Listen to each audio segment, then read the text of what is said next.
Well, Charlie, while we're sitting around, how about recollecting a little bit about how it was hoboing back in the 1930s? Let's see now. I started the first trip I took was from Sarasota. I caught a little short freight train to Tampa. That's where I went up there. That's what money I had there at the home. I didn't carry no money at all. Got to Tampa. I was all day and had no money. I was hungry as the devil. Back then, there's a lot of old empty buildings along the railroad there, and there's old hobo jungle in one of them. They was cooking some rice and chicken necks. I never will forget that. Rice and chicken. Rice and chicken. In a great big pot? And an old tomato can. He put me somehow. That's what I eat it in. We used that many fingers, yeah. Many fingers. And yeah, you fingers. That's when I carried my suit, my new suit. Just had bought that. Worked all You were wearing it? No, I had it in a package. So if I hitchhiked, I'd have that. Yeah, right. Hitchhike. It was too tough hitchhiking, wasn't that right? Yeah. People wanted to pick you up like they would. So we pulled out from Tampa. I went to Tallahassee. That was a rough town. Some old boy killed Twitchman's brother or something like that. It was rough. So we dodged that town. That's where I let the boy hold my suit. I went out to bum something to eat, and I got back out in my suit both was gone back. Now you were just wearing your blue jeans. Old blue jeans and the shirt. That's all I had with me. What time of year was it? This was always in the summer. It would get cool at night. And then there's girls and women and men all hoboing there. Yeah. They couldn't get a job. What would the girls wear? Overalls or? Yeah, just blue jeans. Blue jeans. Blouses. And we caught out from there and went over into Meridian, Mississippi. Were there any old men you to hobo? Oh man, there's some old ones. What would they have any wisdom or things to tell you about places? Yeah, they tell you a places? lot of things. They tell you how to dodge your law and where to get good handouts and where you wouldn't get good handouts. And heck, it was bank robbers and everything else in the hobo thing. Some tough people. Yeah. What'd you hear them planning to rob banks at Plan times? robbing, hold up filling station, rob banks, anything else you could do. How many of them were armed? Just a few of them? Or Just a lot? few. The old time I was hoboing, I never see over a dozen guns. The whole thing, most of them carried a little piece of pipe or something. But if the law catch you with a gun hoboing, they was rough on you. And you'd get into town, they'd always divide where your hobos were. Some of them mulligan stew, that's what they call it, mulligan stew. After you got past Tallahassee, you headed towards Mississippi? Yeah, I went to Meridian, Mississippi, from there, trying to think where I went. I made a Run out west? Yeah, I went up through Missouri and Up north too? Did you ever go into Minnesota or Dakotas or Canada? No, I never get to Canada. I got up and I went through Arkansas. I was going on west, but I caught the wrong train. I couldn't catch the train that way, so I come back this way and come back through Tennessee, Kentucky, and down through Virginia, back down to Kennesaw. That's where I went in there and got a limited washing machine. Then I was 30. She washed my shirts and pants. And I headed back to Florida on that trip. You married, I believe, in 31, so you worked a couple of years, and you began hoboing maybe in 33, or you figure? Well, that summer, I hoboed that summer because you couldn't get a job. That's for starting in that first time. You couldn't get a job. Each summer you'd hobo for what, 3 months? About 3 months, about 3 years I did that, and then I started coming up there, working there, employment at Kennesaw.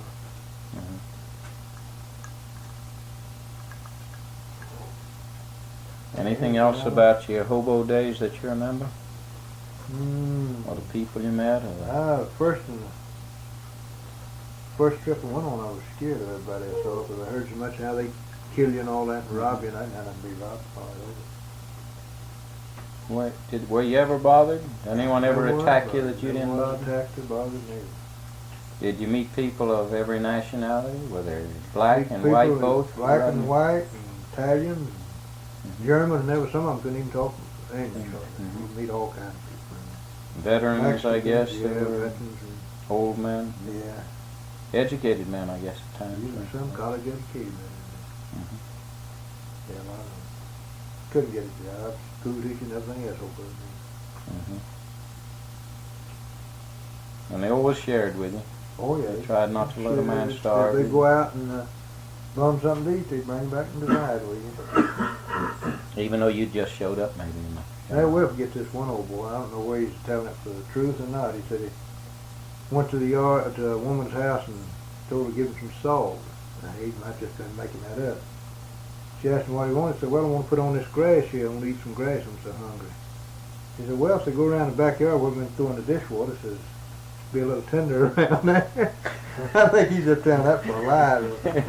But that's what that he was to told make her. a good point. Yeah. Well, I laughed at that. Well, let me ask about your Army days. What interesting, you said you were pretty rough in the Army days. Was that period you were Yeah, that's when I rougher than first any got other in time? there. Yeah, that's when I got in. I didn't give a damn for nothing. drinking a lot? Drank Gambling? all the time. You know, Yeah. they put me in the hospital one time, 3 months on account of that. I Yeah. started drinking over at Fort McClellan, McPherson. Alabama. McClellan, yeah. You were always at Fort McPherson or Yeah, Fort but McClellan? we'd go on maneuvers over to McClellan, Yeah. you see. What unit were you in the first hit? 22nd Infantry. This station on Fort McPherson. Mhm. Yeah, we went over. I never will forget that over there. There's this old man selling bootleg liquor.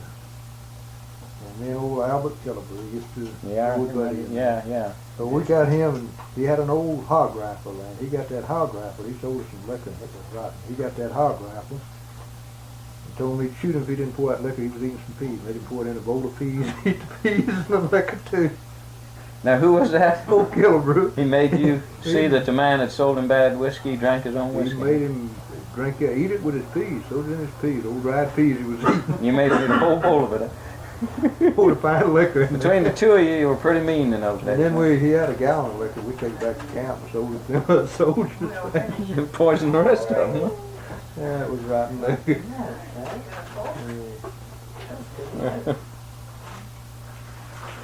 What other wild shenanigans did you pull off while you were in service? We went over to Birmingham when Belle lived over there. Me and- Yeah, you looked her up Yeah, we looked In at one out, Killebrew? and that's when Bart was, in jail? in maybe? jail over Yeah. there. Mhm.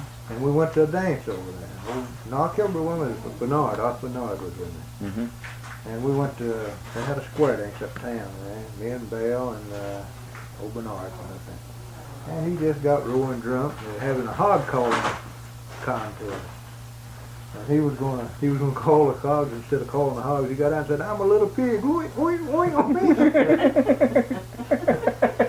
I think he got killed during the Second World War. I laughed. He was a little Frenchman. He was a little what? Little Frenchman. Yeah. He told me he's a little pig. And there's hundreds of people in that big dance place there. Right in Birmingham. Huh? Right in Birmingham. We wasn't too far from where we camped over there. Yeah, But, sure, you know, could we get was him. over there. You only got to see Belle once, or? Yeah, that's that one time. Mhm. Yeah. You got home a lot if you were at Fort McPherson, didn't you? I didn't go home too much. I come home once in a while. Mhm. Were you separated by then, or Yeah. what? While you were in service? Yeah. I never will forget that. Boy, we had some wild times in that town. Atlanta was wide open. It really was. Yeah, but I'd hide my rifle and belt. They put me on guard duty, and I had a hole in the fence we'd crawl through. I'd hide my rifle and belt there, Yeah. and go across the track. While you were a guard, you had your rifle and belt and leave across during the track 8 hours to shift. this old place where this home a bunch of girls stayed, you know, and I'd stay about time for they'd be relieved, and I'd take off back over. And then old corporal around said, "Wes, where the hell was you at?" Who was this? Was that corporal dog? Mhm. We come by 3 times trying to check and find you. I said, "Well, I heard a disturbance way down in the woods. I was down there checking in." You got away with it? Okay, They never court-martialed you, or he caught you for something later, I guess? well, they court-martialed me for nothing.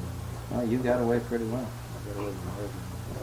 The funniest part about it is I'd stay out all night long, nearly every night, you know, and then I'd sneak up to the library next day and sleep. Nobody wouldn't check on me too close. One day, old Charge Quarters come up there, and he caught me after that sleep. He got me by my ear and led me all the way back down the barracks, leave me by my ear.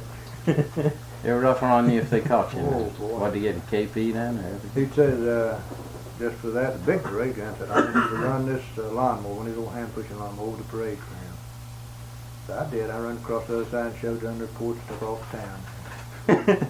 Next day, and I thought I told you to run that over the parade ground. I said, yeah, but I did. I said, I run all the way across and shoved down the porch and took off. He couldn't do nothing about it then. He was off charge quarters then. You only had one day to get you. Boy, I tell you, I got away with murder. What company, you were in 22nd Infantry Regiment? Company G. Or was it, and Company G, it was a It was regiment? Infantry Regiment. That whole outfit got bushwhacked in Japan. Obviously, I got out of it and got into What were you in World War II?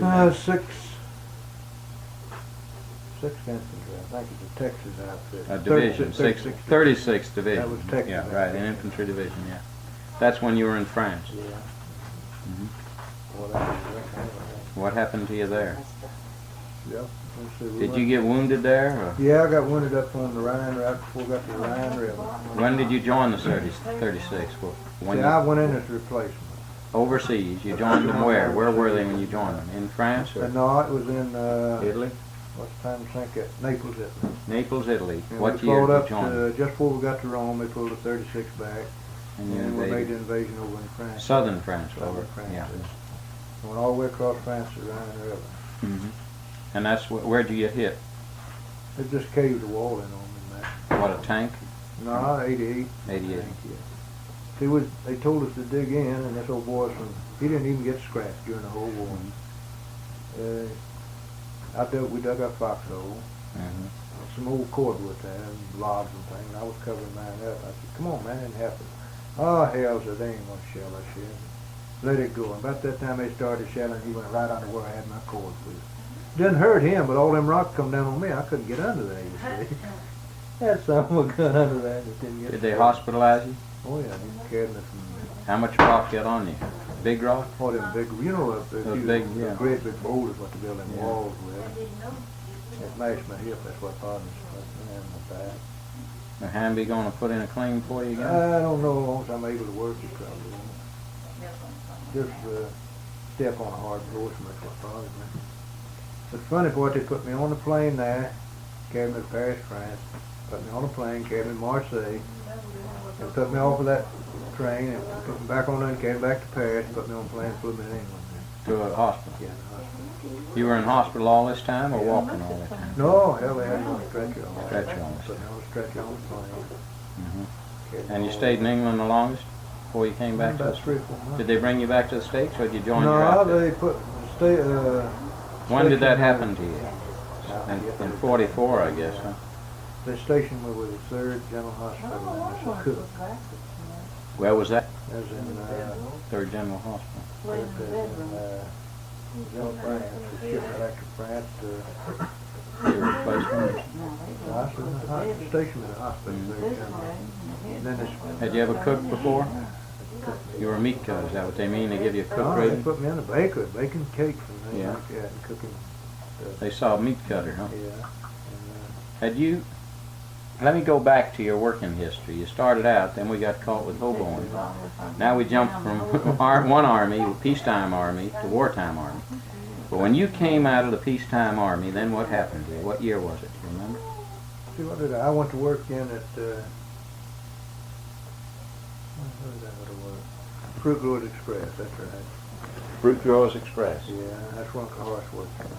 All right, and when did you go to work for them? When you got out of the army? Yeah, when I got out of the army the first time. How long was it before you got married to Frances then? Right after I got out, we got married. Immediately? And then, would that be the time you went to Fruit Growers Express? Yeah. If No, I I found worked that White date? Provision a long time for them, I tell you. White Provision. How Yeah, long that were was you at Swift, White that was Provision? About 2 years, year and a half. Are they part of Swift and Company? Yeah, Swift owned them, they don't, they're not there anymore. Now, Frances said you got married August 7, 1937. So you served a 3-year hitch that ended in the summer of 37? Yeah. You were probably in from 34 to 37. Something like that, yeah. Then, do you figure you went to work for White Provision around that time? Yeah, 37? I'd work there for 4 or 5 months and then get laid off a couple of months. At White Provision. Yeah. What were you doing? Depression, in a boning room, boning meat. That was big Making cattle cubes of slaughtering wood. at that. Yeah, I made cube steaks. I was on a cube steak table after Mhm. a year. Just doing it. Hammering was a damn hammer. That went in machine. arm All swelled, hand. all the way up here. It swelled up from that sudden jaw on that block. Did it stay swelled or would it go away? It's till I got used to it for about 2 weeks. Hurt? Ooh. Then we'll get the old superintendent come by and I stopped resting with him and he said, West, you like your job? I said, yes, sir. Well, get the framing the hell out of them steaks then. You know how tough it used to be, them old boys. Oh yeah, it was everybody hungry was outside Yeah. the plant ready to take your job. Yeah. Yeah. I said, damn, that hurt in the hand. I went to framing them things. $15 Framing them, a he week. called it? Yeah. $15 a week. $15 a week. That was more than a 40-hour week? Oh, 44? God, yeah, about 48 hours. And 37. It's before the wage and hour law too. Yeah. They didn't have that. Now, you worked about 5 months. You got laid off. And how long was it before you got to work with Then I went, first time I got laid off, I think. fruit growers? No, I went up and made a crop up at Cardboard down. You went up to Don's place. Then they come up there, sent word for me to come back to work. You went back to West Division. And then you did. Then you went to Fruit Growers Express. Fruit Growers Express. Did you stay with them then? I stayed with them, went in the war, and come back from the war. Yeah. Back from the war, and I worked with them about 3 or 4 months. Yeah. Then went with Atlantic Ice doing the same work. What with Fruit Growers Express? What exactly were you doing? Those icing things. We've seen it had a crew of men about 30 or 40 there. In the summertime, about 100. Blocks of ice. They Cut climbed on ice the and tops put of the them- cars and put them in those shoved in shat. They the open hole, those yeah. little holes. Some of the cars you put a heater in one in banana cars, put a heater in one end, ice in another. Cause Kept it the dry. moisture, yeah. Oh. The One heater was car to we bring it opened over there. across there. Was that what? One car we opened, if you get in there, that gas would kill you. You had to open them and leave it open. We opened one car to ice. I never would get to the old colored boy, and he'd come back, his eyes looked that big. Man, he got fastened up and he was dead in one of them cars. A man, have you? Got fastened up in them. What were they paying you then for that kind of work? 45 And that was Railroad Union, though, huh? I don't know where they had a union. That was Fruit Growers Express. They got a union later. But they didn't. You worked a 40-hour week. 40 hours a week and went with Atlantic Ice, same job. Sort of, I thought that'd be too big, but it was from the Okay. They stored ice and put them in the car. $45. That big boy. That was ice and cold yard. I worked most of the time at night, the night shift when I had there. Mm-hmm. So I go to work, you lay down to sleep, maybe till 4 or 5 o'clock, and you get up and your trains come in, you can do your work. Actually, they do about 2 hours overnight. But you got paid for that shift. For 2 weeks. I remember when we visited you in that period, you could sort of moonlight another job on us. What else did you do in that I had period? that tractor and truck and all. We did, After you lived at Smyrna? yeah, I built rock walls and landscaping. We were doing a big business down on that, landscaping and rock wall building. You got to stay with Uncle Horace a lot? See I him? worked a lot with him. He used to do all his, I did all his house painting and all that stuff. So I kept his flowers up. He paid better than Fruit Growers Express did. You did, huh? Was that where you'd say you began your moonlighting career? Yes. It was about that period? Because you've mostly been a moonlighter in your Yeah, I did adult life. almost all that. Yeah. Huh? Yeah. That always sort of held one job and done 2 or 3 other things. Yeah, when I quit White Division, I said they would cut no more meat. I didn't like it cutting meat. It was rough on me. So I went to Florida, and that's all. I got a job down in Florida last time I went. Now, when did you leave Fruit Growers Express? To go to the Army? Did you stay with No, them? I went with them and come back and got my same job back. After the war? After the war. 46 is Yeah. when you got out? And then I stayed with them about 5 or 6 months after. Do you know the years you were in service? Do you remember? Okay. And then you went back to Fruit Growers Express. And I worked with them 4 or 5 months, and then went to Atlantic Ice. Atlantic Ice until when? A couple of years? Yeah, about Same 2 work years. though, Same work till I went back to Florida. which was in 48, you figure? Was it 21 years Sharon was ago? born about 3 months after we went to. Okay. You're dating it all right then. Now wait a minute. See, Harold, Richard, and Michael Charles were both born in Marietta. Yeah. So that means Sharon wasn't born till December 52. Well, that's when I went to Atlanta. So you went there in the fall of 52. So really, Born about you were down 2 there months. just 16 years, weren't you? Yeah. But see, first I worked with Winn-Dixie. With what? Winn-Dixie. What is that? That's a quick check. Grocery Oh yeah, store. it's a regular Well, I first got grocery down, supermarket. I went building seawalls. What's that, building? Seawalls around the bay there where the water keeps coming in. How do they build them? Those huge rock? Take them big old, great big, huge Wooden concrete slabs. Yeah. And we'd jet them down with a jet pump, you know. You'd take that pump and shoot What were you water. doing? Well, I eventually got to surveying all that stuff with these here tripod things, you know, to see when they get them right and all. I run the whole crew out of there. But they was only paying me $1.25 an hour, so. Pretty skilled work, yeah. Along with quick check, and I worked with them. As a meat cutter? Yeah. How much could you make then compared to That was running about $60 a week with them. that? Yeah. And I don't know, they laid me off. I don't know, Don come down on a visit, and the next day I got laid on, next week I got laid off. At Winn-Dixie? Yeah. Well, he moved my stuff down there, so I went to the employment agent, and they got me a job in Maribel's Market, cutting meat. And I cut with them till the Publix built there, and they was only paying me, they was paying me $65, and I went with the Publix. I went to Lakeland to get a job, and old man, I drove all the way up there. This other boy went with me, he asked me, he said, not trying to be personal or anything, he said, aren't you a habitual drunkard? Well, I didn't even drink at all then. So he wouldn't hire me. He hired this other boy, and he was an habitual drunkard. That's what a regular style. About 2 years later, he committed suicide. So Now that was Publix. Yeah, I told him, I said, well, you can check my record anywhere you want to in Sarasota. And they say I'm drunk, I won't ask you for a job. So about 2 weeks later, they called and told me to go to work anytime I wanted to. I said, I got to work my 2 weeks notice out over here. Said, well, you tell them if they don't like it, you're going to go to work anyhow. So I went to work for them there. $5 a week less than I was making. Why? Well, it was a bigger company than I figured it would be. More future. Yeah. But it actually ran pretty slow, didn't How it? that foreman acted about that story in the paper we run up there. Ain't that the one where we run you as being the preacher? Oh, yeah. What was that He story? run a story up here in the paper that I was a preacher, you know, took a picture and all of it. The joke? Yeah, it's a joke. I sure I did. They still don't know no different. They still think I used to be a preacher up there.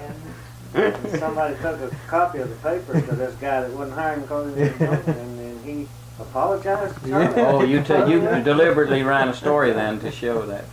Brother West, I didn't know he was a Brother minister. West, I He's didn't know. the president of the company. Who is? The fella, he apologized to me for it. Yeah. Yeah, he was. He became president of. Well, he was president then. He did all the hiring and all that, Yeah. but he eventually got one step up, being Yeah. president, you know. And yeah, he apologized. He said, I didn't know, Brother West, you was a preacher when I asked you, was you a regular drunkard?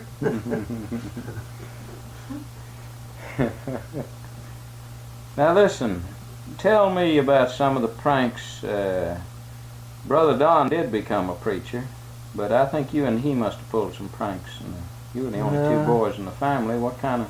He never would let me go much with him. He'd get you out with a mule. Well, yeah, he did Well, too. tell me He- some of the He things got you me must out have one pulled time when off I was a when you were little a bitty kid. fella and a kid. Yeah. Put me in a dead blame wash tub in a lake about knee Well, deep. way up in Gilmer County? No, it was at Smyrna. Smyrna, Cobb Yeah, County. Cobb County. Well, I guess I was 10, 12 years old, maybe not that old. No, I wasn't that old, about 9, I guess. No. Put me in an old wash tub and told me it'd float. Now, Charlie said, that thing won't turn over, just look here. And he'd push it in, you know, it'd float pretty. On the Finally water. got me a buck naked, you know, in that thing. The thing You were turned buck naked? Yeah. The thing turned over right in the water I went, and I jumped up right out across the pasture just yelling, I'm drowning, I'm drowning. You hadn't learned to swim, huh? No, I wasn't about swimming. No, I wasn't about knee deep. Any other? Right back to where Uncle Jack lived, down in Nicky Jack Creek. Oh, yeah. down there. You call that Nickajack I Creek? think that's what it was. Any other things you remember from your No, early take days? us out and draw ring, make us fight. Bob. What would you box, Yeah. wrestle, do anything? No rules, Seth. Nah. Just whoever Well, could make she- the other well, one she shout. whoop- Well, she could whoop me though. She was bigger than me. You know, she beat the hound. She was out of tough me. too, wiry, wasn't Yeah. He used to have a lot of fun out of him about Lisa too, didn't he? Yeah, old Lissy Gibson. she? Who was Lissy Gibson? That old woman and girl lived over in the country. He got me on riding a mule and had a hole in my britches, a little bitty thing. Riding a mule back there. I ran back and He turned around and said, Charlie, you're shining and listening, ain't you? I looked down the hole and it's sticking out. Yeah, he ragged me for a long time. You're shining. Shining and listening, Charlie.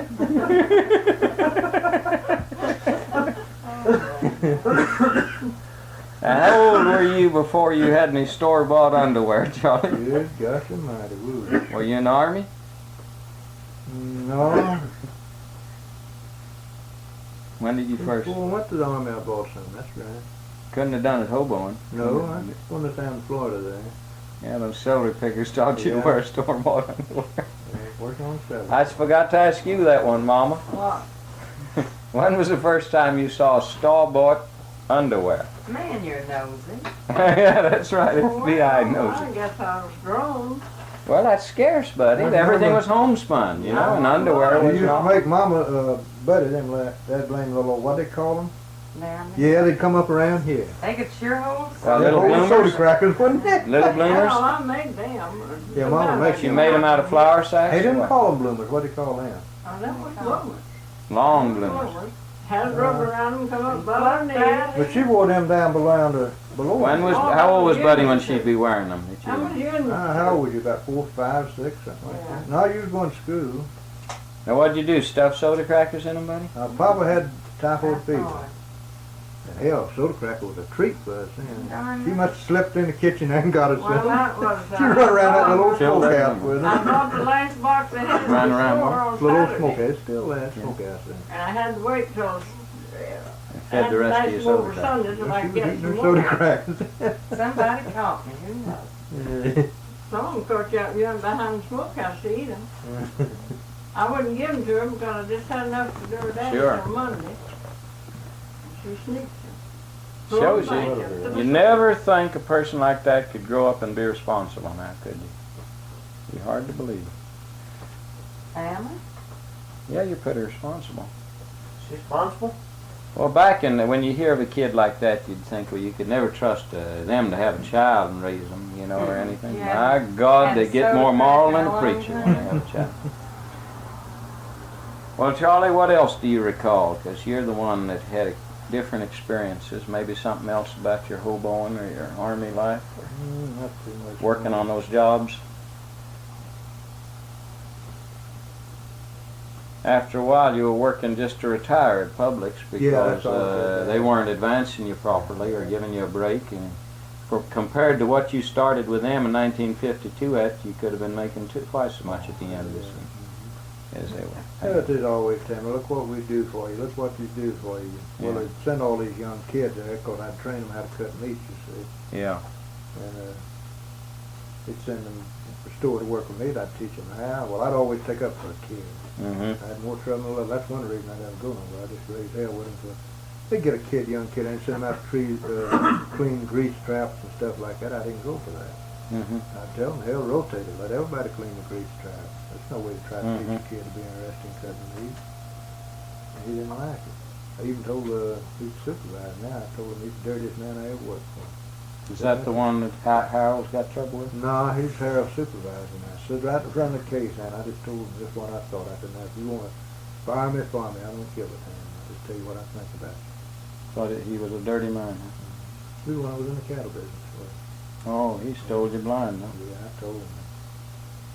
He says, yeah, I'm up there pulling the cow the ditch and it raining. You out here going to a Boy Scout meeting. Why in the hell did you get up here and help me? Mm-hmm. Well, he had as much money in as I did, but I'm doing all the work. He Mm-hmm. eventually told me that the reason he got out after he saw he couldn't do as much work as I'd do. That was another lie, I guess. Yeah, damn Got out of it because he wasn't getting rich on it. it. Yeah. One thing I think, I bought that place at Mayaca. He wanted to buy with me. I didn't want nothing with it. I Mhm. went ahead and bought it. That got him mad. That made him mad. Well, he thought he had a good thing in you, I guess, to ride. He come around and told me when he made supervisor, you the one that helped me make supervisor. You took care of everything when I wasn't here and all. I said, yeah, but you sure as hell didn't appreciate enough to give me no promotion. Mm-hmm.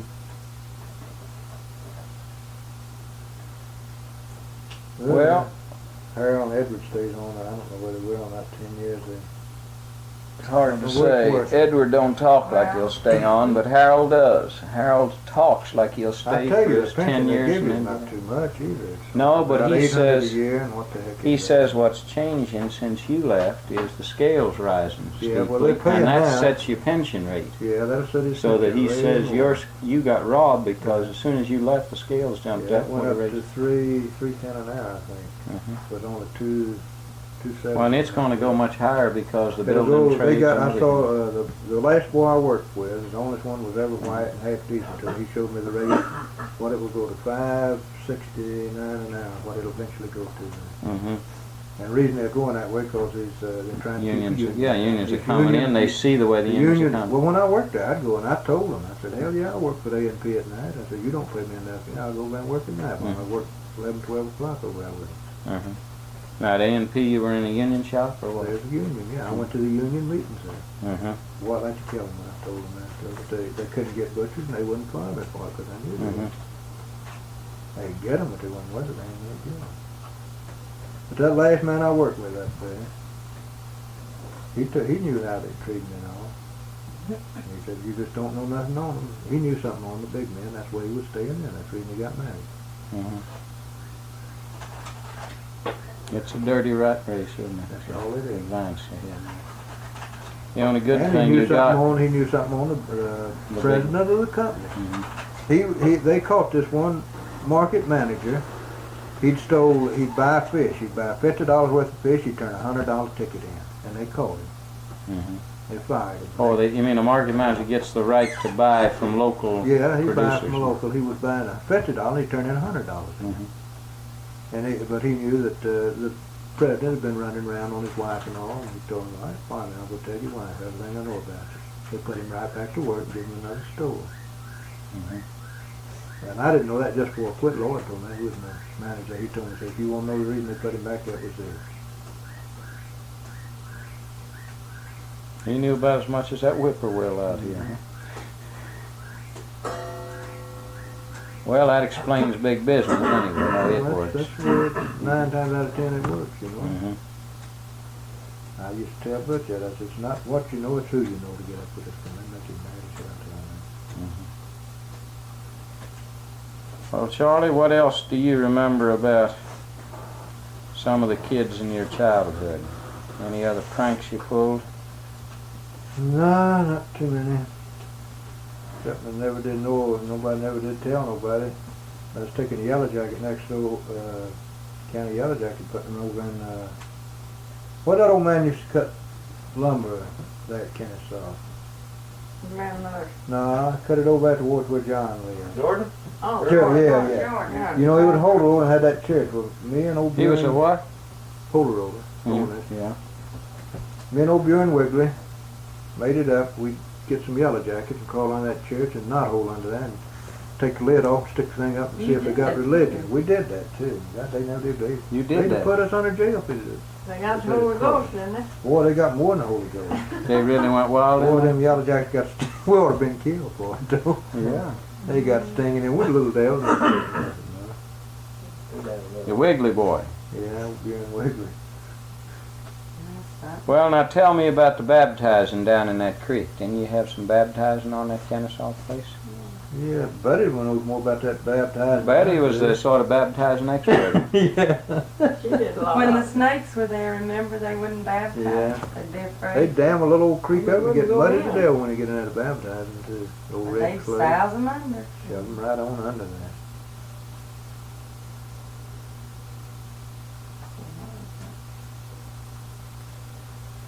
Well, anything else you recollect? No, nothing was interesting much. That Jordan is the one that took over that Old Trav, Kennesaw. Trav Jones. Yeah. Kennesaw Chestnut Hill one. Yeah.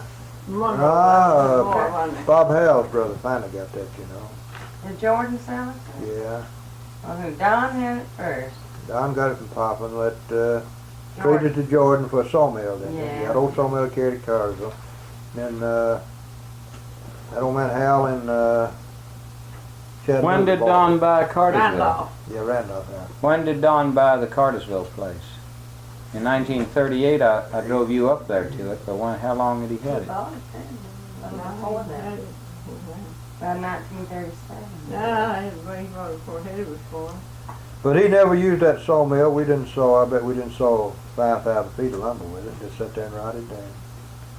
Now what had that farm that Don bought had belonged to who? And he bought it because Belonged Grandpa and Grandma didn't it? Grandpa West. West. Yeah. Then Aunt Mattie got it from them, took the payments up and paid it off working cotton mill. Is that the way she got it? Yeah. And he bought it from her, or had it gone to Don someone bought it else? from her, yeah. She worked out $700, $750. Was the mortgage on Back it? payment, yeah. Like what he like hadn't paid for it, and they was gonna take it away from her. She Mhm. worked it out the cotton mill. Funny when you hear the prices of what farmers went for, isn't it? Then, or even what people picked Yeah. them And up then she for. sold it to Don for $1,200. Mhm. And Don sold it in a few years for $4,500. He kept it on now. If he'd have kept it, he'd have got 14 or something. You know, no telling what He he. got 14, 15,000 for it Yeah. now, 'cause that was. How come Daddy Yeah, sold Couldn't buy it for that. sold No, you Chestnut couldn't buy it Hill for to that. Don? That's really good. I don't know, I don't remember. Now what? I said, how come Daddy sold Chestnut Hill to Don?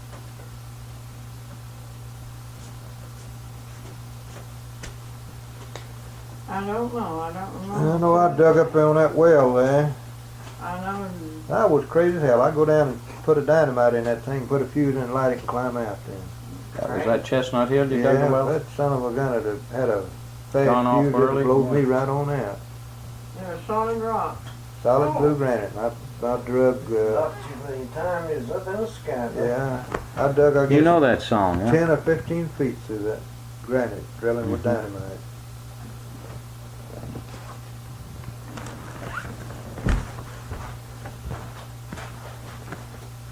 That barn got, oh, did you tell them about those snakes when they got you over there? Well, well, Coach Whip. Oh yeah. What about the coach whip? Boy, they were big. I don't know where I was scared of them or they scared of me, but they run me. I know they say they won't run you, but them run me. How did it happen? Where were you? They caught you too, didn't they? Yeah, I had a rope and a whip. When was that, Charlie? How old were you? Well, I was married, living over on Chestnut Hill. All right. Barbara was, Yeah, Barbara's little girl, and I was out looking for my cow. She got out, and I climbed up on this old power line, a metal power line, 4 big metals go down the ground, you know, and I climbed way up there, and you look all over the country and see. And I climbed up to see for my cow, and I come down and stepped right on them. It was mating, 2 big old coats with, I guess it's 6, 7 feet long. And them scamps took off after me. And I ain't scared of them now, but then I didn't know they wouldn't bother you. They'll run from you, turn on them. And I killed well, all well, well, Now what happened? Did they wrap around you, or did they? Yeah, they Whip? run up to me, and then when I had a rope, and I killed them with a rope. But what did they do with you actually? Did they grab you or wrap around They you? get up to you, they won't wrap around you. They say they will, but they never have. So what happened? They just ran at you to scare you if you in? can stop and turn on them, they run the other way. Yeah. But I was too scared. And when they got up, I saw they was going to catch me, and I turned around with a rope with a snap, and I went to hitting them with that and killed them. Mm-hmm. And killed them both.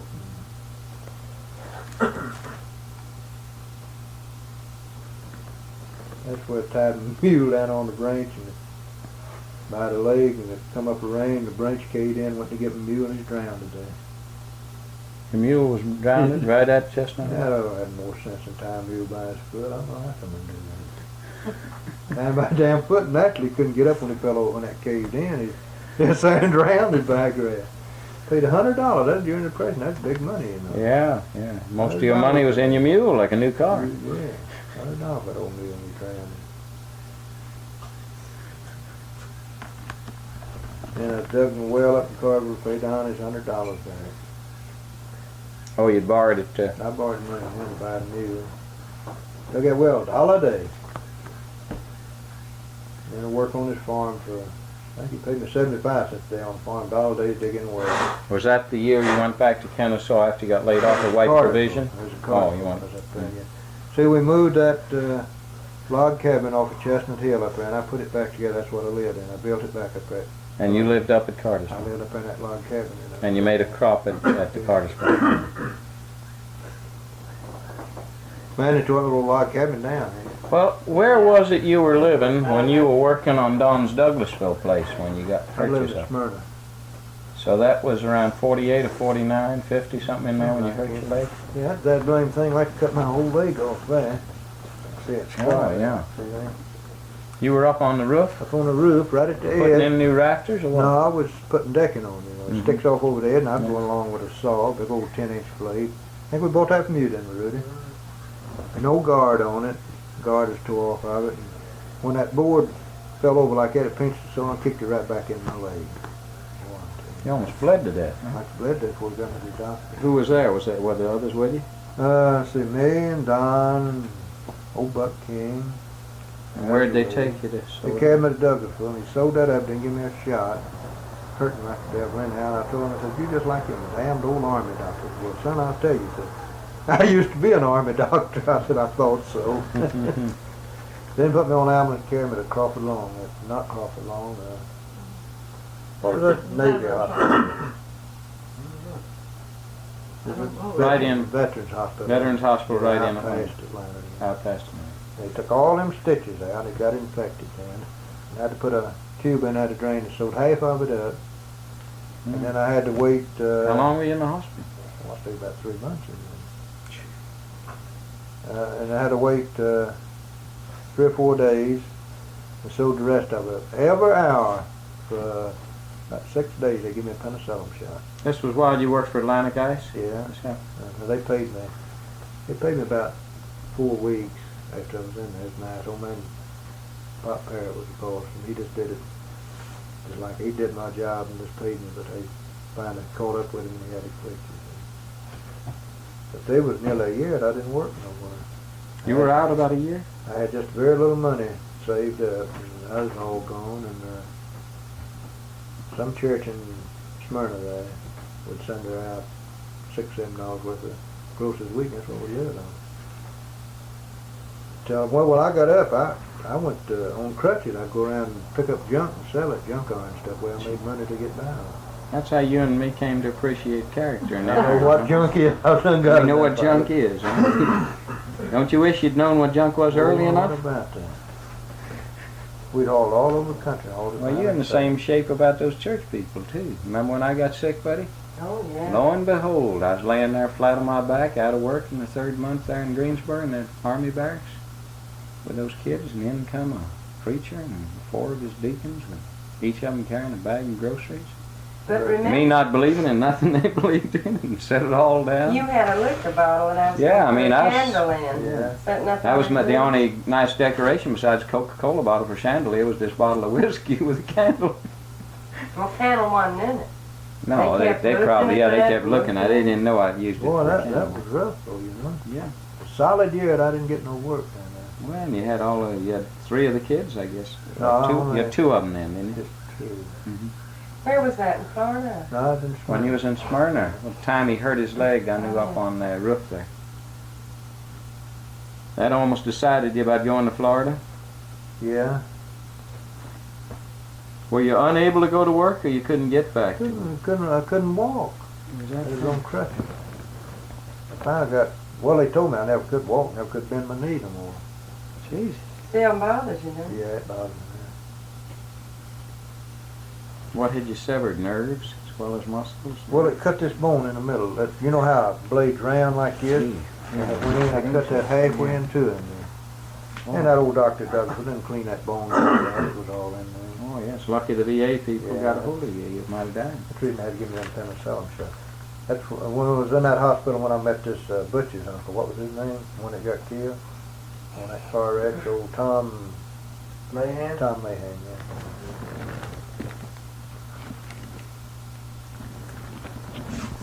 You've had a few adventures in your life. Yeah, A few hard times, huh? Yeah, I had that car wreck down there. I was laid up for a year on that, too. When did that happen?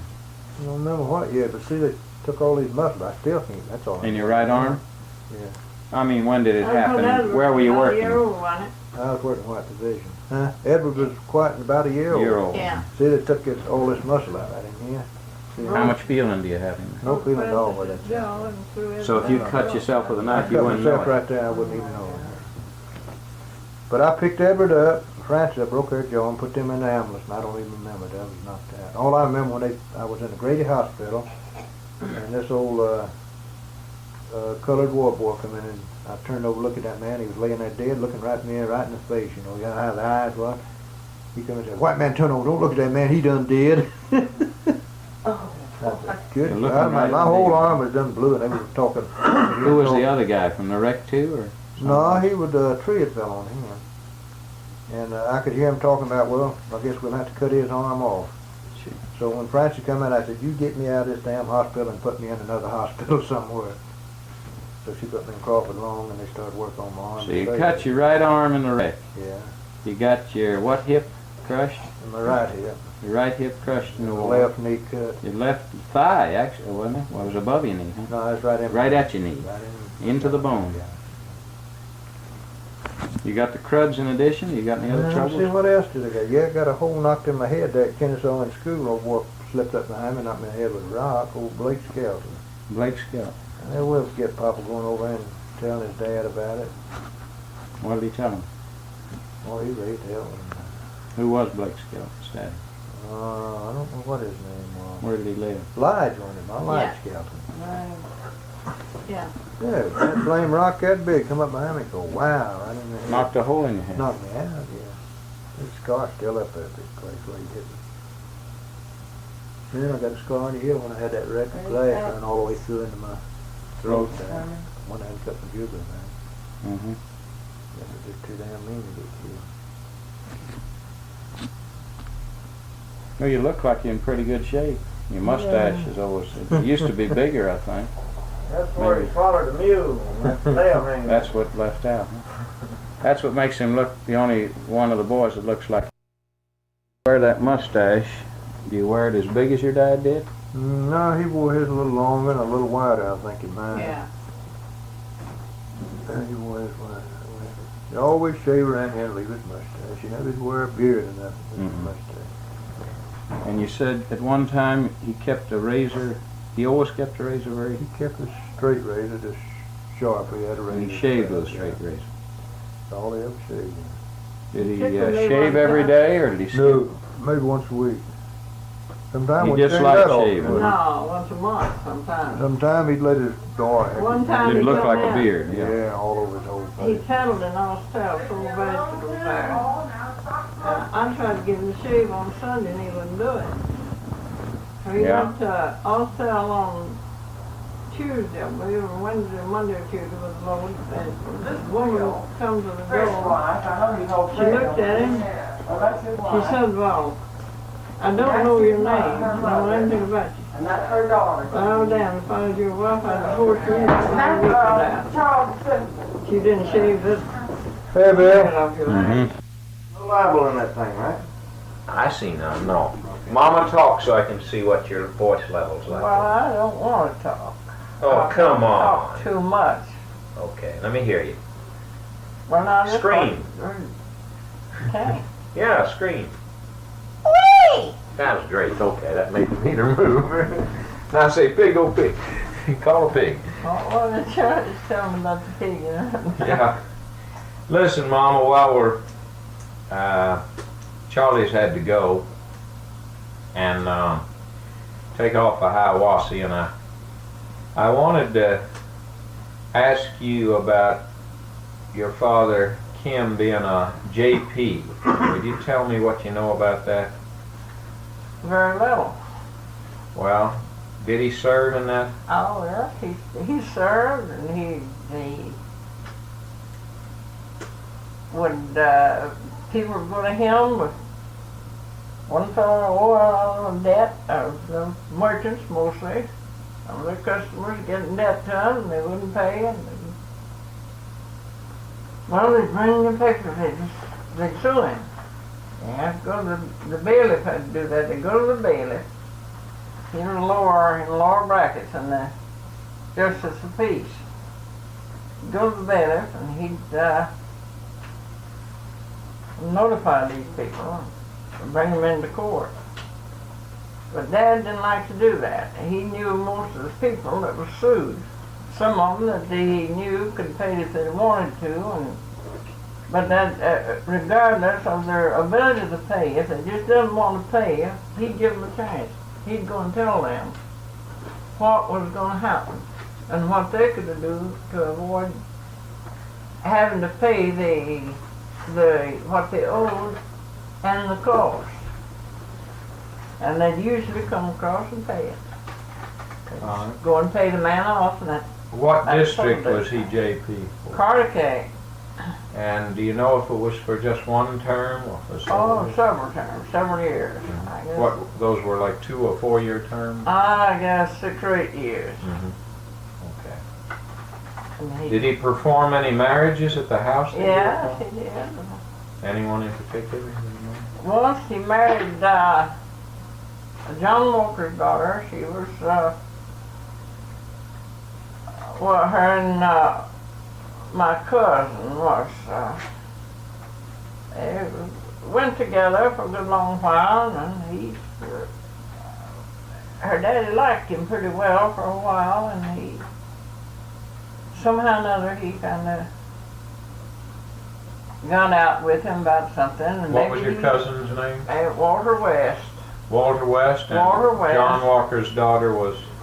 And I see somebody told him that he'd been drunk, he'd seen him drunk or something. He did drink, but he raised a rough house, and he wouldn't let this girl have anything to do with her. He or his wife, one, kept an eye on that girl. They wouldn't let her go anywhere by herself or with the other girls unless one of the other the parents were with her. So one day she was fixing to, they was having a singing at the church down Lower Clear Creek. She said she didn't feel like going. She wasn't going. Her mother didn't want to go. But he was going. One of them was going, would have gone if she'd felt like going. She fooled around. She didn't clean up or do anything. Just lay around in bed most of the day. And in the afternoon, some of the neighbors sent after the mother, when the children were sick, and sent after her. And he told her to go ahead. He said, I'll stay in here, I'll keep an eye on her. Well, I guess it was made up all the way through. And when Mrs. Walker went to the neighbors, there's somebody that knew him come along and to the gate and called him out and see him on some kind of business or asked him about something. I had an excuse. And he went out to talk to him. Talked a little too long, yes, and as soon as he went out to the gate to talk to this man, the girl knew what she was supposed to do. She had her clothes already bundled up, and she had packed her suitcase the night before, and the neighbor's kids had come across and picked him up for her after her dad and mother had gone to bed. But she told them where they'd be. Well, they went and got her suitcase and carried it to her house. Next morning, or next day, as soon as her mother got out of sight and her daddy went out to talk to this man that Walter had sent there on business, she took off down to the field with her change of clothes under her arm, just with her old everyday clothes on. Got out down the pasture a little ways, changed right quick, out across the fence and got in the buggy and went out to my daddy's. He married him. They were of age, is that the reason? Oh yeah, they were age. She was 20 or he was 25, I guess. Well, as soon as they married and left my dad, he went to the telephone and called Mr. Walker. I wish you'd been out here, John. He said, why? Well, he said, I just made you a brand new son-in-law. He said, well, now, she didn't have to do that. She could have married at home. You know, Dad said that wasn't the story they told me when they come and asked me to marry him.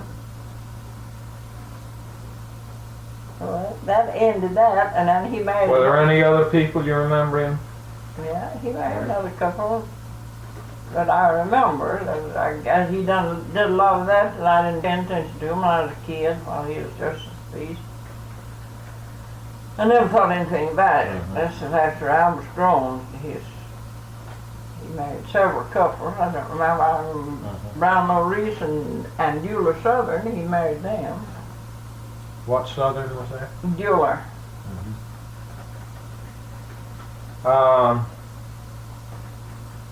Now you've mentioned Doc Loing a good bit, and you described him, I don't want to put words in your mouth, but I suppose close to being as mean as a Striped snake, yeah. striped snake. But somehow he regarded himself as a good friend of your dad's, didn't He he? was. He'd done anything for loyal. my daddy, and when he was sober, and when he'd get to drinking a little, and that's when his meanness come out. He'd just do anything when he'd get mad. But he never did. I never knew of him doing anything to hurt my daddy in any way. Outside he was with the crowd that shot his brother one night. Now, But he'd go all out to do something for Dad. He took I told you about him taking the book to, I believe you got that, the school register. yes, I got that right. Did he not, was he involved in spreading any story, though, when Lawrence and Leslie Mulkey accused Oliver, your husband, Well, and Gus of what was it they accused him of? He did the reporting. One of the revenue officers told, I don't know whether they told Dad or Gus, that Doc Lawrence reported. And then he went to these boys and told them that Gus and Oliver did it. Gus Mulkey and Oliver West. Been very damn restless did that. And I made the boys mad. They was mad. Mad at them. They wouldn't speak to them. One of them said something to Gus about it one day, and he was just about as high-tempered as a game as any old game rooster you ever saw. And he just told the boys what he'd do if he ever found out who and why that story was ever circulated. Finally, they told, they found out about it. Somehow or another, I don't know how they found out, but they told Gus and Oliver. They apologized to him and told them they were sure that they didn't do it. But later on, they found out for sure that it was Doc Loing.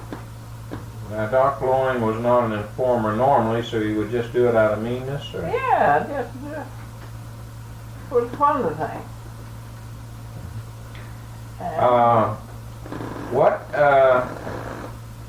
There weren't dentists around very much, I take it then. So And what?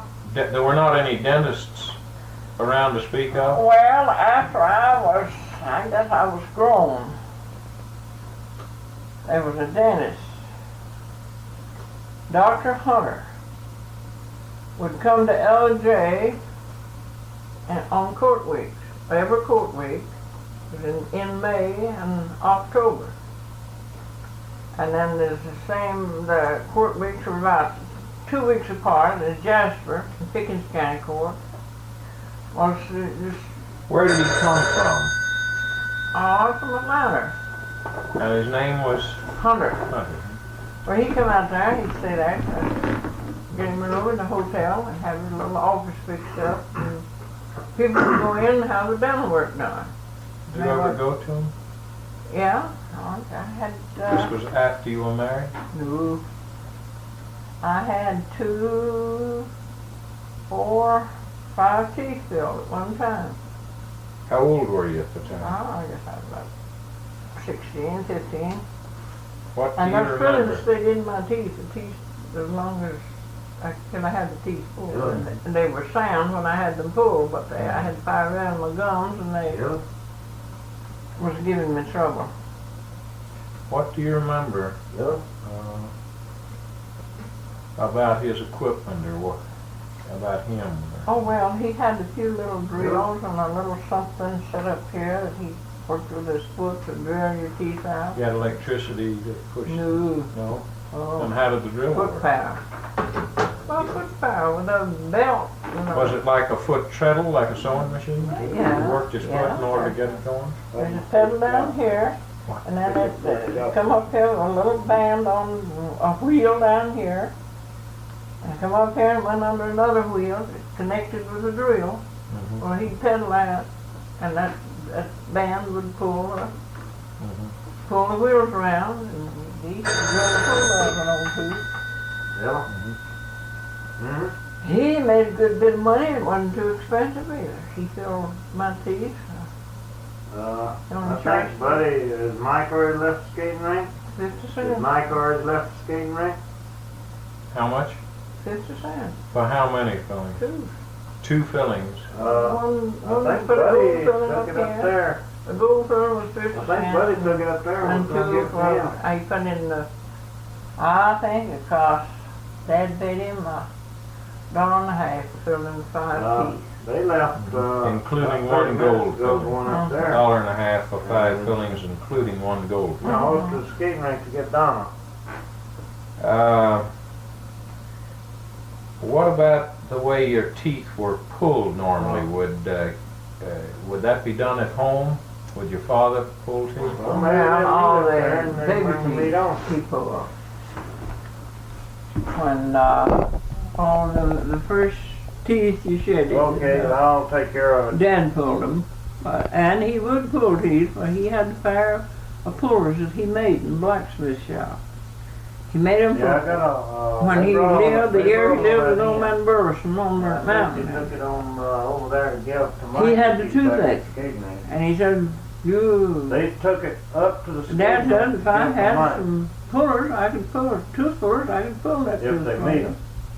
There's nowhere to pull it, just go in mail, just Okay, right. common doctor, any doctor. Most all of them kept pullers. The regular medical doctors Yeah, kept equipment for pulling teeth. yeah, and neighbors sometimes. Uncle Marion West had pullers, tooth pullers. I went there one Your time. dad had tooth pullers or not? He made them. He made them. made Were them. his as good as the others? Well, they did the work. He could pull a tooth with it. So when a child needed a tooth pulled? Well, he went to old man Burleson. He told him if I had the pullers, I'd get that tooth out. I'd save you trouble. His face would swell up, and Mhm. had the toothache all the time. And he said, can't you make a pair? And Dad said, yeah, I can make them. And he said, well, go ahead and make them. And he got them made. Burleson examined them. He said, yeah, I'm all right. Good as any. Now, can you pull that tooth? Dad said, sure, I can pull it. He said, sit down there and I'll show you. Well, he always took his knife, he always kept his knife sharp, one little blade to open sores, he sterilized, open a sore or something like that, and he'd always cut around the tooth so he'd get wouldn't bruise the gums and going down and get a hold on the tooth. And the old man said, all right, now, Kimsey. He said, Dad said, it may hurt, Burleson. I said, all right, now, Kimsey. He said, I know it'll hurt some, but he said, if it gets hurting too bad, then I say, stop, you stop. Dad said, all right. He got a hold of that tooth, and he had the pullers and in his mouth, and he couldn't say stop, and he was going,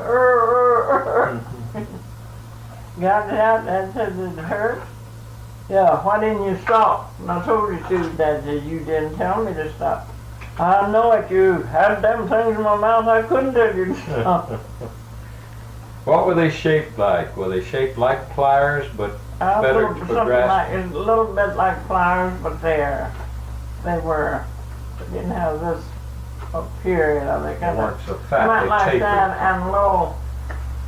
That was sharp on the edge, so you go down against the tooth, Mhm. down. Now, what did you say he used to pull the gum back from the teeth? A knife that he carried? It was a knife. How would he sterilize it in the house there? Well, Set fire to it? usually use boiling water or burn it. Right. Put it in the fire. And who was this Burleson, a neighbor? And then cool it. He wouldn't dip it in water to cool it or anything. He'd heat that and then he'd just wave it around till it cool Cool. off enough that it wouldn't hurt. And then who was Burleson, a neighbor? Well, he's the old man that my dad rented a crop from that 1 year. And everybody told my daddy that he was in for trouble. He said nobody can get along with that old man. He said he'd beat you out of everything you made. Dad said, all right, I'm taking chances. Well, when he started to work, he worked for Burleson. He bought a milk cow and bought a hog for his to kill. He killed it that fall, and he swapped the old man a big box, wooden box, that he shipped his stuff from Texas when he went to Texas. Came back, same box. But he was using it for a table, and Burleson wanted it to put wheat in. And he swapped Dad a dining table for that box. And Dad, he had a book that he kind of good-sized book. He kept every day's work he done for Burleson. He put it in there, and every hour's work he done in the blacksmith shop. Every plow he sharpened, a mule or a horse he shod, he put it down on that book. And when they got ready to leave, they gathered up the crop, they divided the corn, got ready to leave. He said, well, you go down what your work and everything since you come here? Dad said, yes, I have. Well, he said, bring your book over and we'll settle up tonight. Dad was moving the next day. He said, I was going to move part of the stuff. And Dad went on in, sat down, and had the book in his hand. He said, all right, Mr. Burleson. He said, where's your book? I ain't got no book.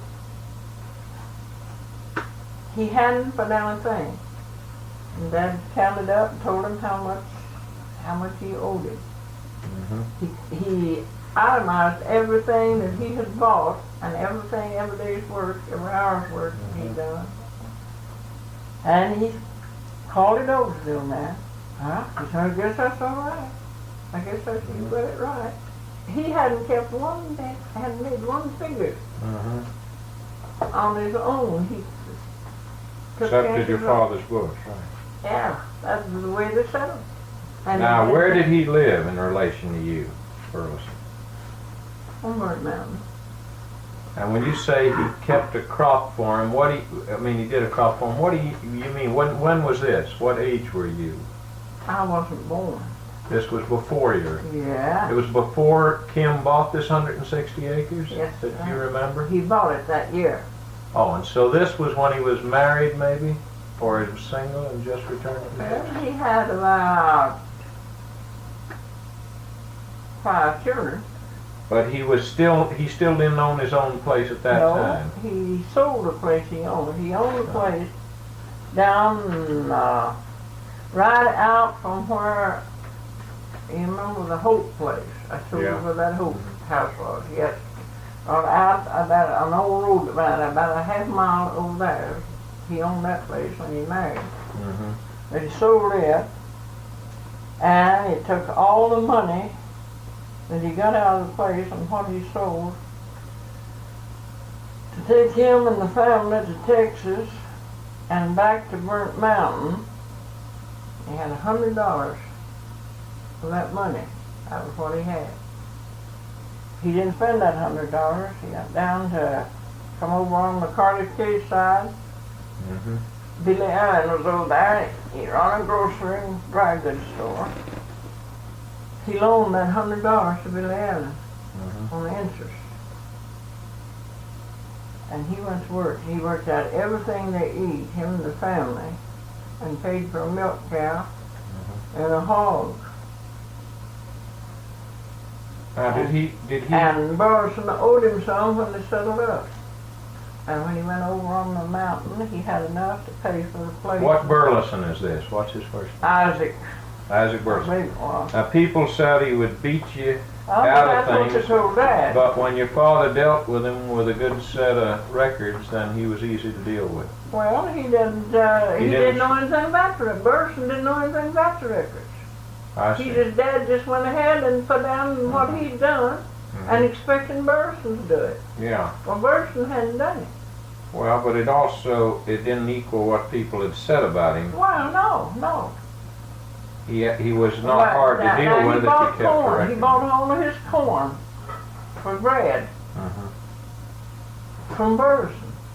Well, he'd go there and they said, somebody told Dad, he said, now there you put over rotten corn. He said, the bread you get from him will be fit to eat. And I wouldn't buy a bushel of corn from him. What? Wouldn't buy corn from him. He'd put over rotten corn on him. And Dad said, no, he won't me. Yeah, I said, he puts off, you say anything about it? Oh, it made good crust. Rotten corn made good crust on the bread. But you didn't have that trouble either. He never Dad, reported well, it started. Dad went to get a turn of corn. Well, he had an old woman lived there with him, worked for him, just stayed there for work for her home. Well, he'd have her in there. They had his corn shucked out, you know, and she'd be throwing it out to the shoveler. There's a shoveler with a hand shoveler. And she'd throw out the rotten corn. And Dad said, I don't want that. Threw back a rotten air. And he said, I don't want that rotten corn. Well, she got me to think, oh, put it in, Laura, put it in. Take it as you come. Who said that? The old man Burleson. Yeah, okay. And the next one she threw in, Dad picked up. He said, now listen, Laura. He said, the next rotten air corn you throw out here in this shower box, he said, I'll shove it over your head. And he said, I'm not going to eat that kind of corn. I don't want that kind of bread. And the old man said, give him good corn, Laura. Well, I'll take back what I said. What it come down to is he'd try to run over you if he could, but if you were forewarned and were prepared for him and dealt with Well, him. Dad was, I knew him. And when he looked at you, he had a certain expression on his face when he looked at you, and you couldn't help but know he meant business. And he wouldn't, I never heard him curse in my life. Never heard your father use an curse. oath in my life. Did you ever hear him lose his temper? Oh yeah, he did that. But he wouldn't curse when he lost his temper. But he didn't run back and preach and carry on.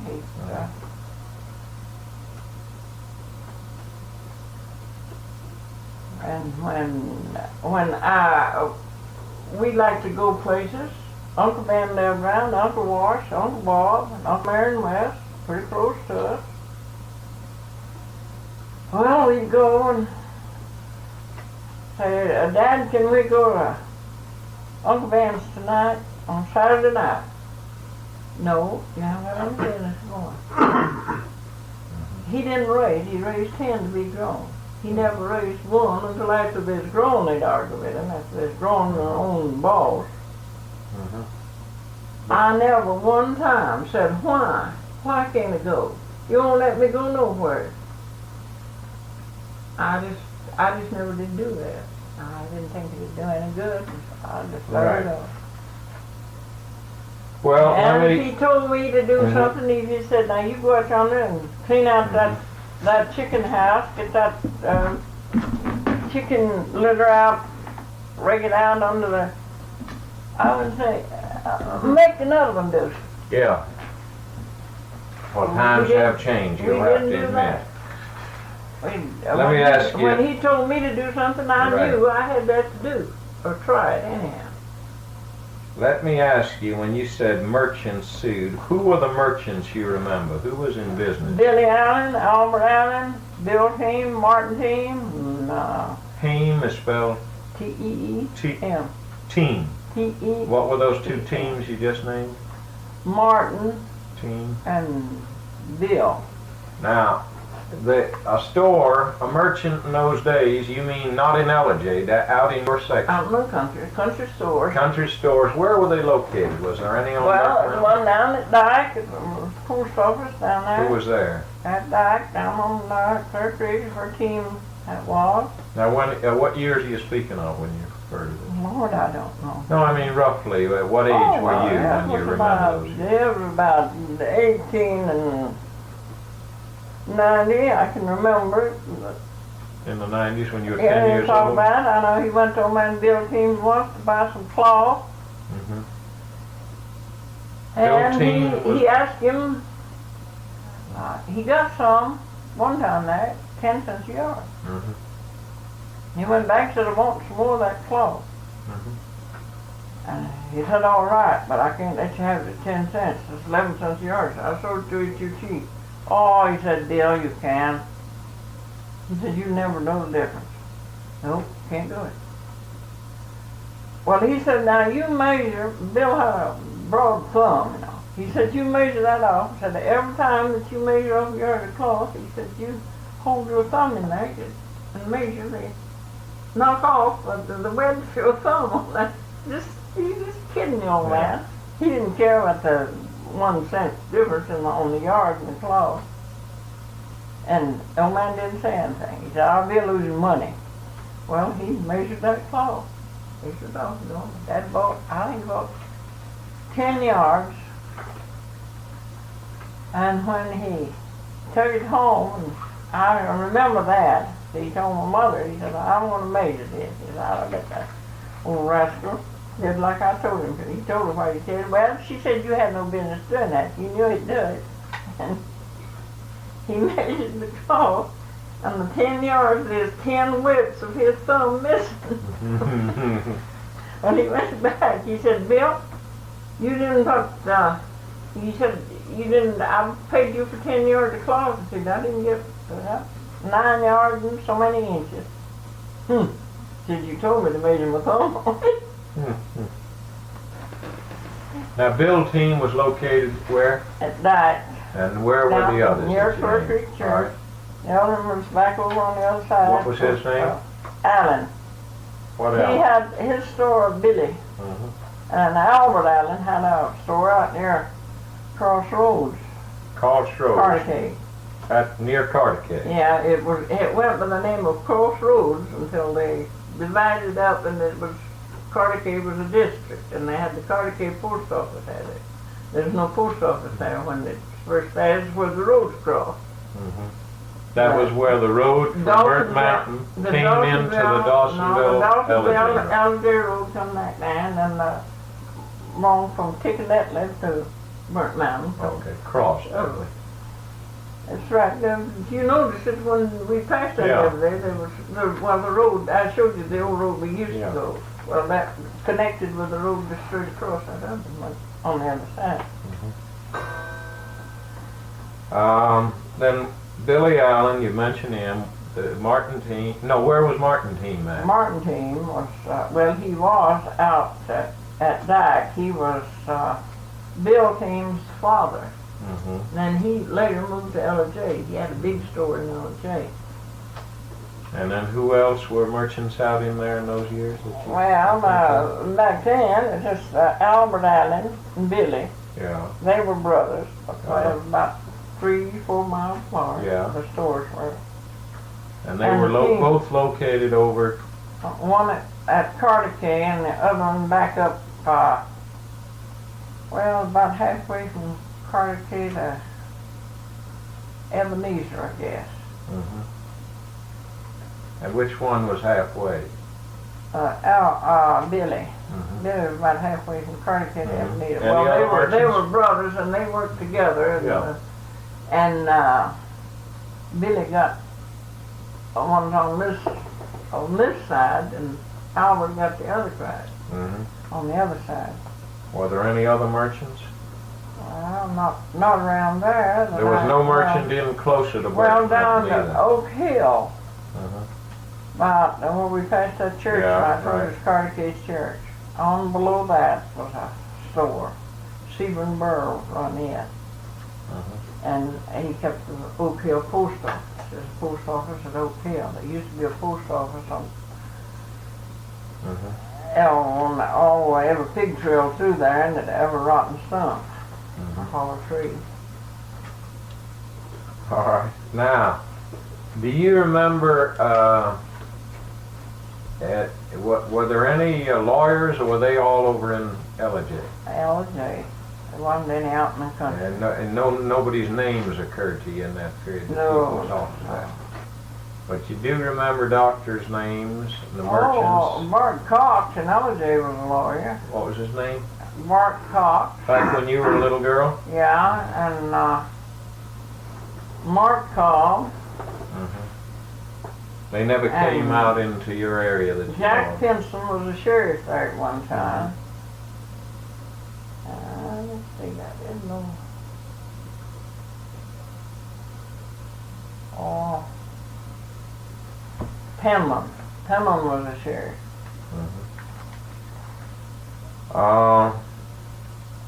Back on the tooth pulling, was there ever a need for a person to take medicine now? Did anybody have to be given any whiskey sometimes to stand for what they had to stand for? Oh, no. To pull a tooth, there wasn't enough pain involved. No, pulling teeth, I didn't know. Now what about That's medicine? too quick over. All right, how about medicine? How were medicines put up? I know your grandfather had been a botanical doctor. Well, Now Kim himself had learned a lot, hadn't he? Oh, yeah, he learned. He knew. And what kinds He of... knew the different herbs and roots that were, and what they were used for. So what medicines do you remember were kept around the house, and how did he keep them? Well, mostly camphor and turpentine. That was the most of the medicine. What were they used for? What was camphor used for? Well, get out of the sick and give them to a turpentine or for a cough and something like that. And, my dad raised 10 children to be grown. And there never was a doctor in the house, only on the birth of the baby. Except that I was a great big kid. I guess I was 8 years old. And my oldest brother had pneumonia fever. That was the first doctor I ever saw in my life. Was Dr. Ghost come out there.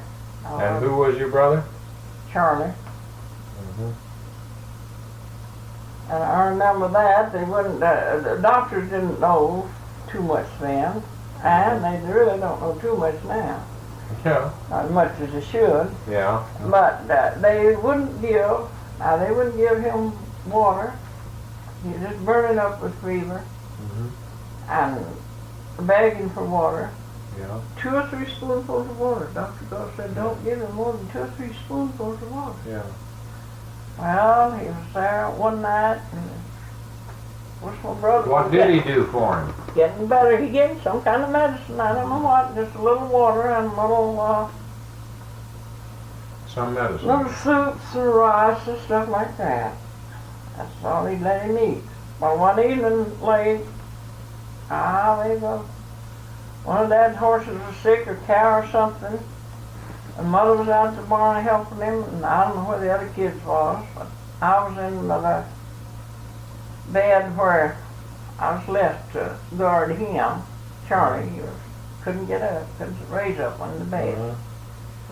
He said, I'll tell you will you do what I want you to? I said, I don't know. What is? He said, you get that big gourd. Everybody used a gourd for drinking purposes, cooking and everything. Well, there's one big gourd that hung in the kitchen. It'd hold over half a gallon. It had a great long handle on it, straight handle. Yeah.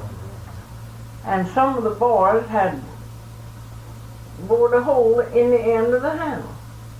And, also, I don't know who did it, but anyhow, to get it up, I guess it started a lot of fights when Dad and Mother wasn't around. They'd get that gourd of water and shoot that water out the handle, right in your face.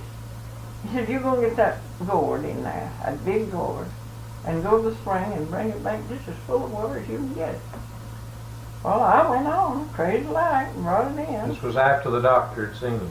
Yeah, after the doctor told him and ordered 2 and 3 spoonfuls of water at a time. Yeah. When I come in, I spilled part of the water, getting it up the hill, had to come almost straight up. And he said, turn the handle around here. And he couldn't raise it up, and I turned that handle around. And he drank that water through the handle of that gourd.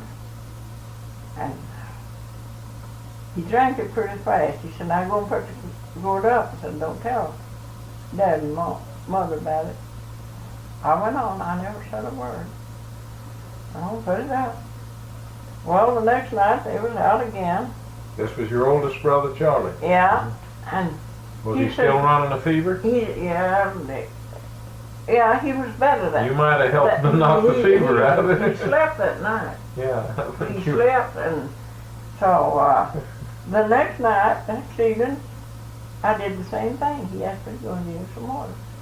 And bless Patty, just as he's about to get all he wanted, Mom come in. She said, what in the world are you doing? She grabbed that gourd and scared her dad. She went and called Dad. Told him about it, and he come in and looked at it. Charlie was tickled. He was weak as everything. He said, now I wish you a hug. He said, I drank a half a gallon of water through the handle of that gourd last night, and said I slept better than I have since I've been sick. And so the next day, That was your oldest brother, you said? yeah, the next day the doctor come back. Well, he was still better. He come back and he said,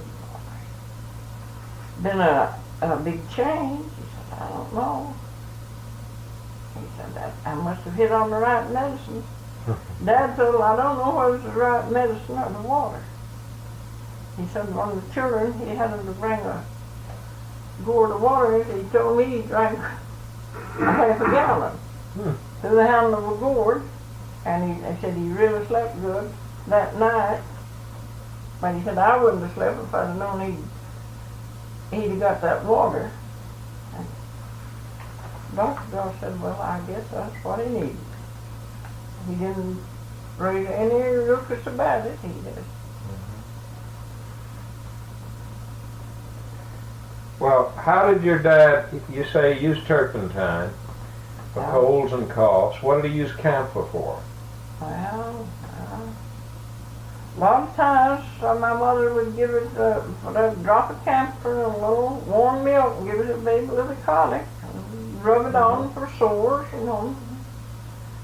And if you have rheumatism and joint What herbs sores, did he you'll put find. up? What herbs did he Lady keep? slipper, ginseng, mayapple, What did he keep them in? whiskey, And what, in little bottles? jugs. He kept a ginseng jug? You mean he kept a whole jug? He mixed them all. He got a gallon of whiskey and Yeah. he put all of these kind of fruits in. What he knew was Yeah. yeah. a remedy for certain things, what his daddy had Yeah. used it All right. for. Well, if one of the kids got sick, he gave them that till they got better. But all that stuff is Are you snake saying he nuts. put them in one jug? Are you saying he put all those in one jug? All medicines that went together for the same. So how many different medicine jugs did he have? He had usually one. He put lady slipper and ginseng and mayapple. All together Yeah. in one And then a corn jug of whiskey jug. All right. And then he'd give a spoon. Now, how strong were they? If somebody by mistake got into them wanting whiskey, would they enjoy the whiskey or wouldn't Wouldn't hurt? hurt Okay. you.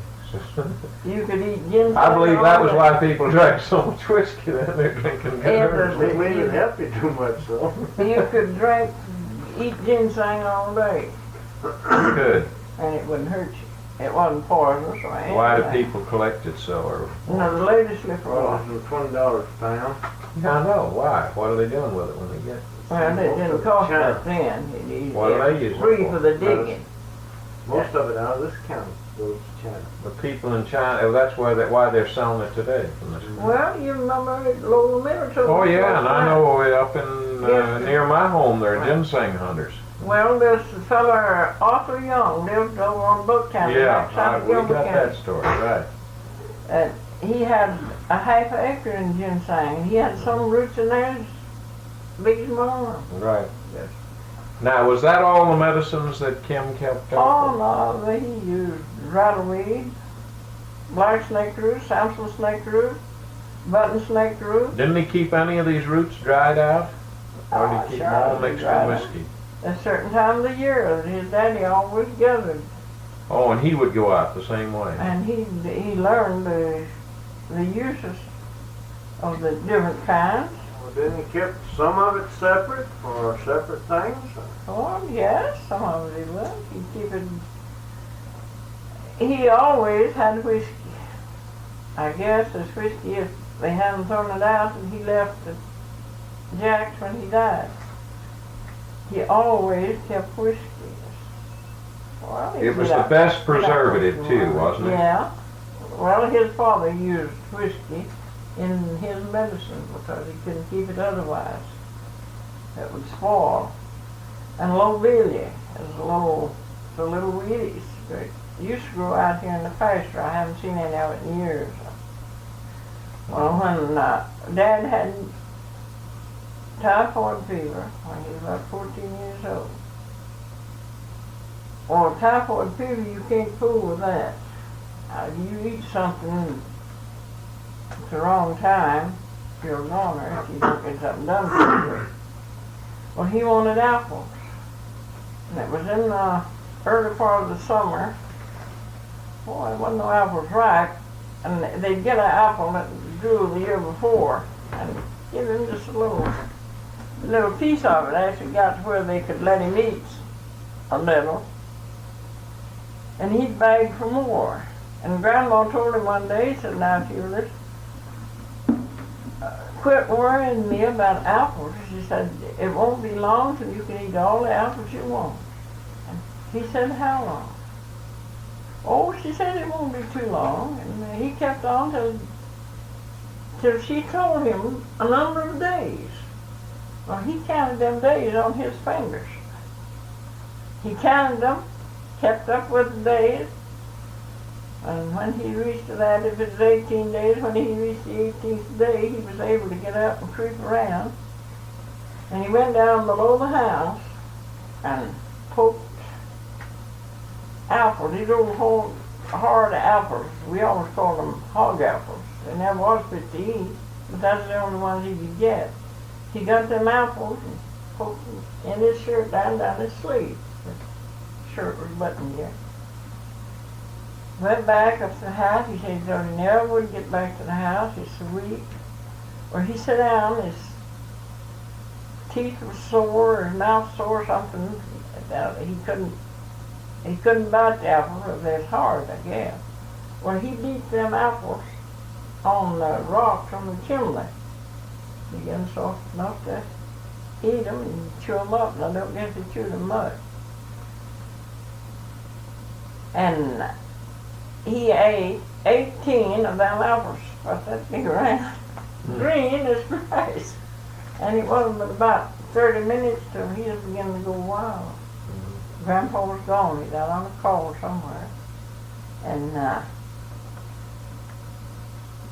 Grandma sent somebody out to hunt him. When they got him back, Dad was as crazy as a bedbug. He didn't know anything.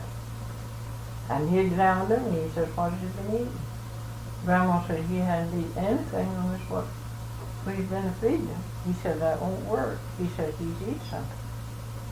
And then the girls, some of his sisters had passed around and saw him sitting there, but they didn't know what he was doing. And they also later saw the apple cores out in the yard. He just picked them out in the yard. Well, he had a little jug of, now that was one medicine that he kept separate, with lobelia. Lobelia had to be kept separate. Okay. Huh? Okay. And he gave him a dose of that. Now that'll make you think. There's nothing left inside of him when he gets through with you. He gave him that for vomiting. Made him sick and he vomited. And Dad said, Claire, it looks like been a cider press emptied when that little Billy got through with me. He vomited up all them apples and then he got better. Now, anything else about medicines, or was that about all Well, of your recollections? one of Dad's nieces used to come, Grandpa's nieces used to come there.